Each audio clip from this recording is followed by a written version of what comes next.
यीशु मसीह, तेरे जैसा है कोई नहीं, तेरे चरणों में झुके आसमान और महिमा गाए ज़मीन।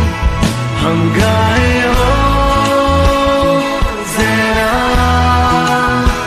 तू राजाओं का है राजा, तेरी महिमा होए सदा, तू है प्रभु हमारा। परमेश्वर के नाम की महिमा हो। आज के आराधनात्मक मनन की ओर आप सभी का बड़े प्रेम के साथ स्वागत करता हूँ। आइए आज के मनन के लिए हम पढ़ते हैं उत्पत्ति की पुस्तक 22 अध्याय पद 2।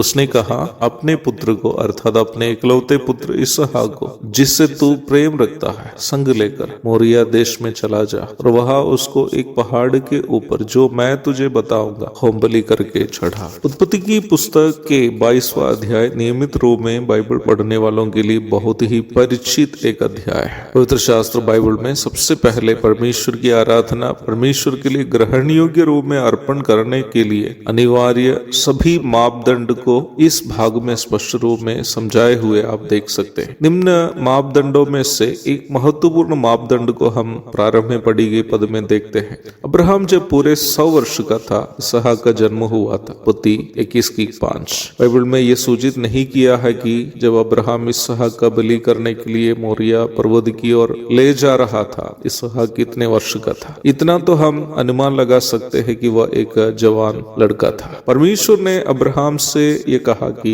अपने इकलौता पुत्र इसहाक को, जिससे वह प्रेम रखता है, मोरिया पहाड़ पर ले जाकर होम बलि करके चढ़ाए। पुराना नियम के अनुसार होम बलि परमेश्वर की आराधना के उपलक्ष्य में चढ़ाए जाने वाला बलि था। लेवी व्यवस्था अध्याय 1 में हम इसके संबंध में विस्तृत रूप में देखते हैं। यद्यपि परमेश्वर ने अब्राहम को नरबलि करने तो नहीं दिया, परमेश्वर इसहाक को, जो अब्राहम का प्रिय पुत्र तथा वह सबसे अधिक प्रेम करने वाला पुत्र था, बलि चढ़ाने के लिए कहने के द्वारा आराधना परमेश्वर के लिए ग्रहण योग्य होने हेतु अनिवार्य रूप में पालन करने के एक मापदंड को वो यह सूचित कर रहा था, जिसको हम प्रिय मानते हैं, जो हमारा सबसे प्यारा है। उसे जब तक परमेश्वर के लिए बलि करने हेतु तैयार नहीं होते हैं, आराधना कभी भी हम परमेश्वर के लिए ग्रहण योग्य रूप में अर्पण नहीं कर पाएंगे। ये केवल परमेश्वर के द्वारा हमारे लिए रखा गया मापदंड नहीं है, बल्कि वह स्वयं भी पालन किया गया मापदंड है। मानव जाति का उद्धार के लिए परमेश्वर स्वयं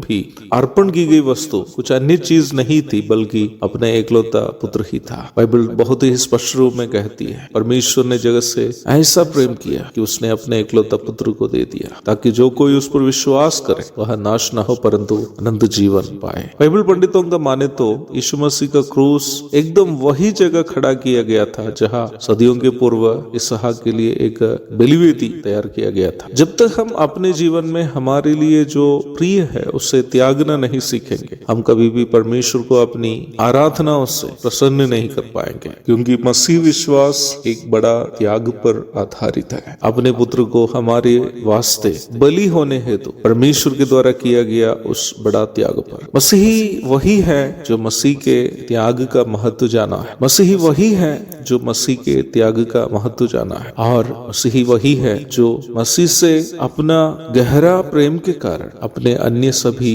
प्रिय चीजों को त्यागने के लिए खुशी से तैयार हो जाते हैं। जो व्यक्ति त्याग का महत्व नहीं जाना है वो कभी मसीही नहीं हो सकता। जो व्यक्ति त्यागना नहीं सीखा वो कभी भी परमेश्वर के लिए ग्रहण योग्य आराधना अर्पण नहीं कर पाएंगे। एक आराधनात्मक दिन की शुभकामनाओं के साथ आज का आराधनात्मक मनन यहाँ मैं समाप्त कर रहा हूँ। प्रभु आप सबको आशीष दे। प्यारे पिता,